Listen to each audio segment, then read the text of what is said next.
Hola gente de YouTube, ¿qué tal? ¿Cómo están? En el día de hoy les traigo una recopilación de 20 curiosidades sobre cine en general.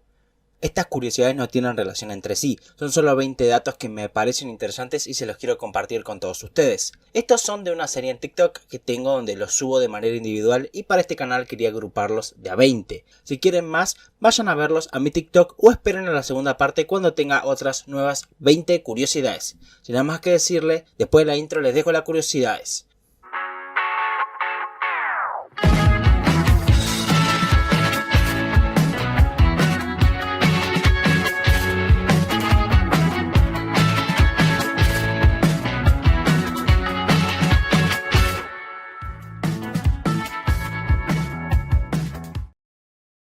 Noah Baumbach es un director y guionista que en los últimos años ha adquirido una fama por películas como Frances Ha, Historias de un matrimonio y su última película White Noise. También ha colaborado en guión con películas de Wes Anderson como The Life Aquatic White Gypsy Sue del 2004 o Mr. Fox del 2009. También es co-guionista de, junto con su directora, Greta Gerwig, del más reciente éxito en taquilla Barbie. Dentro de su currículum como escritor, sin lugar a dudas, la película más rara que escribió es Madagascar 3, los más buscados de Europa. Supongo que la hizo para pagar el alquiler. Lo que el agua se llevó es una de esas películas animadas de los 2000 que si creciste en esa época seguro la viste. La voz del protagonista está interpretada en su versión original por Hugh Jackman, reconocido actor por interpretar a Wolverine de los X-Men. Y en esta película, en una de sus primeras escenas, el personaje se está probando trajes, y uno de los que se prueba es el traje original de Wolverine en los cómics. La vez que estuvimos más cerca de ver a Hugh Jackman con el traje original del personaje. Al menos hasta Deadpool 3. La Dama Durmiente con Jarrón Negro es una obra del pintor húngaro Robert Berényi de finales de 1920. La obra se consideró perdida por más de 80 años, hasta el año 2009 cuando Gerli Berki, investigador de la Galería Nacional de Hungría, estaba con su hija viendo Stuart Little de 1999 y vio que aparecía en una escena del filme. Se comunicó con los estudios de Columbia y Sony Pictures, quienes desarrollaron el mismo, y descubrió que había sido encontrada por un ex escenógrafo que la compró en una venta de antigüedades. La misma pasó a un coleccionista privado, quien volvió a Hungría y la subastó. Hasta la fecha, solo 3 películas animadas estuvieron nominadas a Mejor Película en general. La Bella y la Bestia de 1991, que perdió frente a El Silencio de los Inocentes de Jonathan Demme. En 2009, Up, una aventura en alturas, también estuvo nominada y perdió frente a The Hurt Locker de Kathryn Bigelow. La última fue en 2010 y es Toy Story 3, quien cayó frente a El Discurso del Rey de Tom Hopper. Al menos Up y Toy Story 3 se llevaron el premio consuelo de Mejor Animación. La Bella y la Bestia ni eso, porque en su época no había. Los Oscar a Mejor Película Animada comenzaron a entregarse en el año 2002 en su edición número 74. Space Jam es un clásico de los años 90. La colaboración entre Jordan y los Looney Tunes fue un hit para muchas infancias. En la película, los alienígenas le roban los poderes de básquet a estrellas de la NBA de ese momento, quienes además fueron los modelos para los personajes. Estos jugadores fueron Patrick Ewing, un histórico jugador de los Knicks de Nueva York, gran rival de Jordan en la conferencia este de esos años. Charles Barkley, otro exitoso jugador de los años 90. Maxie Bucks, es uno de los jugadores más bajos de la historia de la NBA. Larry Johnson, quien también compartía equipo con Maxey y lamentablemente las lesiones no lo dejaron jugar mucho tiempo. Y el menos conocido de todos es Shawn Bradley, quien es uno de los basquetbolistas más altos de la historia y jugó muchos años por varios equipos, siendo muy querido en los Dallas Mavericks. Ah, y por supuesto también estuvo la leyenda de los Celtics, Larry Bird. John Cazale es un actor que lamentablemente pudo participar en pocas películas debido a que murió de cáncer a los 42 años. Tuvo una carrera extensísima en el teatro y recién con 35 años saltó a las películas. Solo pudo actuar en 5, pero todas ellas son legendarias, nominadas tanto a Mejor Película y siempre recordadas con mucho cariño, al igual que con su actuación. Estas son El Padrino de 1972, donde hizo de Fredo Corleone, El Padrino 2 de 1974, La Conversación del mismo año con Gene Hackman, también con Coppola como director, el mismo que El Padrino 1 y 2.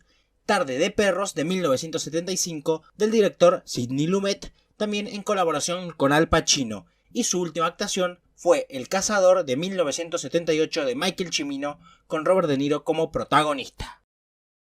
Zack Snyder es un director reconocido por películas como 300, Watchmen, por impartir su propia versión del universo de DC, películas como Man of Steel, Batman vs Superman, además de su visión sobre la Liga de la Justicia, entre otras. ¿Pero sabían que él arrancó dirigiendo un documental sobre Michael Jordan en 1991? Michael Jordan's Playground. Si lo quieren ver, está en YouTube. Y está bastante bien, la verdad. Es bastante llamativo que uno de sus primeros planos sea este.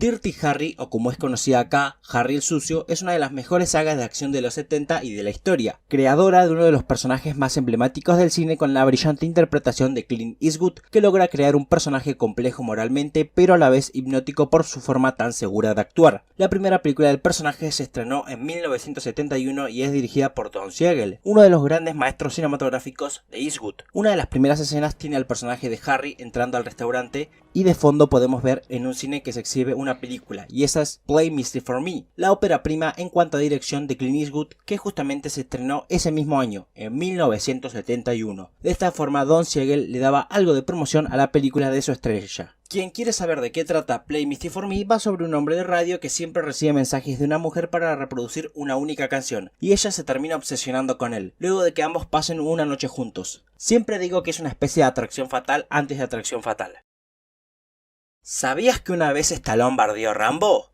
Ocurrió en Tango y Cash, que es un clásico dentro de las películas de acción de los años 80. La misma es de 1989, con actuaciones de Kurt Russell y el propio Stallone. La historia va sobre dos policías con métodos totalmente diferentes de actuar que no se llevan para nada bien entre sí, pero deberán cooperar para demostrar su inocencia contra un mafioso que los incriminó de un asesinato que ellos no hicieron. En una de las primeras escenas de la película, cuando se nos presenta el personaje de Stallone, que es Tango, él detiene un transporte ilegal de drogas mediante un camión con solo su arma, en una escena fantástica. Y cuando están haciendo las investigaciones de dónde puede estar la droga, los compañeros lo cuestionan y surge la siguiente escena. Who the fuck you think you are? He thinks he's Rambo. Rambo is a pussy. Melody es uno de los filmes británicos más populares fuera de su país de origen. La película de 1971, perteneciente a la corriente conocida como Free Cinema, dirigida por Waris Hussein, trata sobre dos niñas de clases sociales diferentes que se quieren casar. No en el futuro, sino lo antes posible. La película en su lugar de origen no fue tan popular, pero en América Latina y Japón sí gozó de una buena popularidad y es muy recordada. Tanto que más de 25 años después de su realización, un programa japonés quiso volver a reunir a los actores que hacen de los niños. Si lo quieren ver y saben japonés, está en YouTube. De hecho, hasta el día de hoy, los actores que interpretan a los niños siguen siendo muy queridos en el país nipón. MTV tiene una entrega de premios para hablar de lo mejor y peor del cine y televisión desde 1992, y en sus primeras ediciones entregó el premio a actor y actriz más deseado. No mejor actuación, esa era otra categoría, sino el más sexy diría yo. En la primera edición, en el año de 1992, el actor más deseado fue Keanu Reeves por Point Break, y la actriz fue Linda Hamilton por Terminator 2, El día del juicio final. En 1993 el ganador fue Christian Slater por Corazón Indomable y la ganadora fue Sharon Stone por Instintos Básicos. En 1994 el premio masculino fue para William Baldwin, hermano de Alec Baldwin, por Silver, y el femenino para Janet Jackson por Poetic Justice. En 1995 el premio se lo llevó Brad Pitt por Entrevistas con el vampiro y Sandra Bullock por Speed. En el año de 1996, la última edición, hubo bicampeón, ya que Brad Pitt revalidó su título por Seven de David Fincher, pero para desgracia Sandra Bullock perdió con Alicia Silverstone por su actuación en Clueless. George Miller para mí es uno de los directores que tiene una de las filmografías más extrañas de la historia. Él es conocido por la saga de películas de Mad Max, tanto la trilogía original con Mel Gibson como la nueva versión Mad Max Fury Road. Además, actualmente se encuentra trabajando en un spin-off de la franquicia, más específicamente en el personaje de Furiosa, previsto para 2024, pero además de eso tiene películas medio extrañas que no sé si irían tanto con su estilo. como Babe, El cerdito valiente, las dos películas de Happy Feet y El aceite de la vida o Un milagro para Lorenzo, que trata sobre un chico de 5 años que padece una enfermedad que produce una cantidad excesiva de grasas en el cuerpo, causando así daños en el cerebro, dando por indicio problemas sensoriales, motores y de habla, sin cura alguna, causando la muerte rápida y dolorosa de quien la padece. La película está basada en una historia real.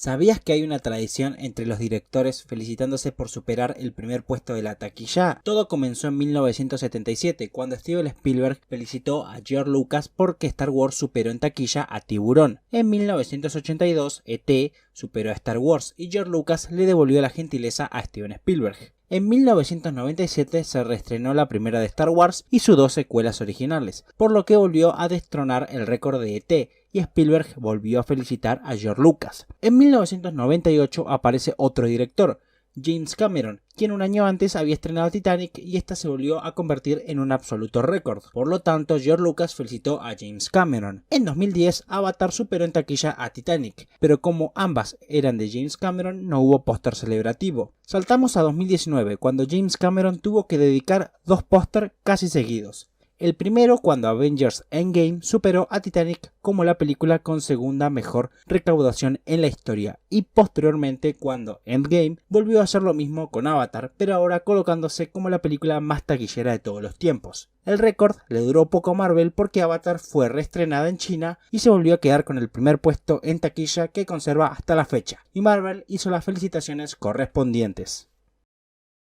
Como hay una tradición de directores felicitándose por superarse en taquilla, también lo hay entre estudios. En el año 2015, Jurassic World se convirtió en la película con mejor recaudación en su estreno, superando la taquilla original de Los Vengadores del 2012. Esta vez así se celebraron los estudios, de Marvel a Universal. En el año 2016, Star Wars El Amanecer de las Fuerzas superó a Jurassic World y Universal conmemoró con este póster a Lucasfilm. Lucasfilm en 2018 tuvo que hacer lo mismo con Marvel, cuando Avengers Infinity War superó a Star Wars. De ahí en adelante, al menos yo no he encontrado felicitaciones entre estudios. En 1967, Akiyuki Nosaka publica su novela con tintes autobiográficos, de nombre La tumba de las luciérnagas, que en 1988 recibe una adaptación de animación por parte del estudio Ghibli y es dirigida por Isao Takahata. Lo que quizás no sabían es que además de estar basada en un libro, es que la versión animada no es la única adaptación que tuvo la historia. Sí la más popular, pero no la única. Tuvo dos más, ambas en los años 2000 y en versión live action. La primera de estas fue en 2005 en una adaptación para televisión, la segunda en 2008 y esa sí fue para cines, así que si les gusta la versión animada, tal vez le quieran dar una oportunidad a estas dos. ¿Ustedes conocen el denominado plano imposible? Ocurre en la película Contact de 1997 dirigida por Robert Zemeckis, que trata sobre una astrónoma interpretada por Jodie Foster que capta la emisión de una misteriosa señal de radio proveniente del espacio y tratará de justificar que es vida extraterrestre. Una de las películas más increíbles que hay a título personal, que abraza tanto a la ciencia como a la religión. Realmente, si no la conocen, vayan a verla. Y el plano imposible de la película es este, cuando estamos viendo la infancia de la protagonista.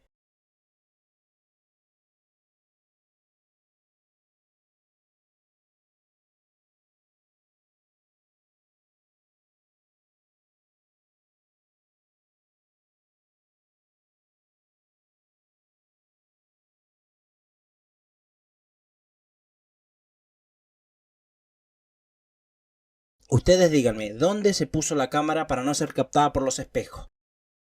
Troya del 2004 es una de las películas más conocidas de Brad Pitt, pero ustedes sabían que se lesionó interpretando al personaje de Aquiles y justamente en el tendón de Aquiles. La película costó cerca de $200 millones. Primero se arrancó a filmar en Marruecos, pero justo por esa época estaba por estallar la guerra con Irak del 2003, lo cual obligó a trasladar todo a México, donde además sufrieron 2 terremotos, y a la ciudad de Malta. En las arduas jornadas de grabaciones, el actor se pellizcó el tendón de Aquiles y obligó a parar la grabación durante 10 semanas. ¿Te acordás de esta escena de Indiana Jones? Esta escena ocurre en la primera película del personaje, En busca del arca perdida de 1981. La gran mayoría del rodaje de la misma se hizo en Túnez y por aquellas épocas el país no era muy saludable que digamos. Todo esto llevó a que la mayoría del equipo tuviera disentería, cabe aclarar que no soy médico ni nada por el estilo, así que consulte con un profesional, pero sería más o menos un trastorno que se traduce en una inflamación del intestino que normalmente ataca al colon y produce diarreas que contienen mocos y sangre. Entre los afectados estaba Harrison Ford, quien no quería lidiar con ese problema y las complicadas maniobras para llevar a cabo la coreografía que había en el guión de Spielberg y George Lucas. Así que le pidió a Spielberg si podía modificarla y él estuvo de acuerdo, quedando la icónica escena que todos conocemos. Este 7 de diciembre del año 2023 se vivirá un momento icónico en Argentina. En conmemoración a que se va a cumplir un año de la consagración del equipo de fútbol masculino en el Mundial de Qatar 2022, se proyectarán en la misma fecha de estreno, ese 7 de diciembre, 2 documentales sobre ese evento. Lo curioso es que no tienen relación entre sí. Los encargados de los proyectos son personas y productores diferentes. Se produjeron sin saber que el otro se estaba haciendo, aunque curiosamente tienen 2 enfoques distintos de la gesta. El primero es Muchachos, la película de la gente, que es una recopilación de videos de cómo se vivió el festejo al momento de la consagración desde el punto de vista de la gente. Está basada en un texto de Hernán Casiari y producida por su productora Orsay en colaboración con Star Plus. La historia está narrada por Guillermo Francella. La segunda película es Elijo Creer. Esta está producida por la AFA y cuenta con entrevistas a los jugadores de la selección y el proceso de cómo fue gestándose internamente, y está narrada por Ricardo Darín. Así que tenemos 2 películas sobre el mismo evento con enfoques diferentes y narrado por 2 de los actores más populares hoy en día de Argentina. Sumamente curioso, pero esperemos que ojalá la gente vaya al cine a ver las 2.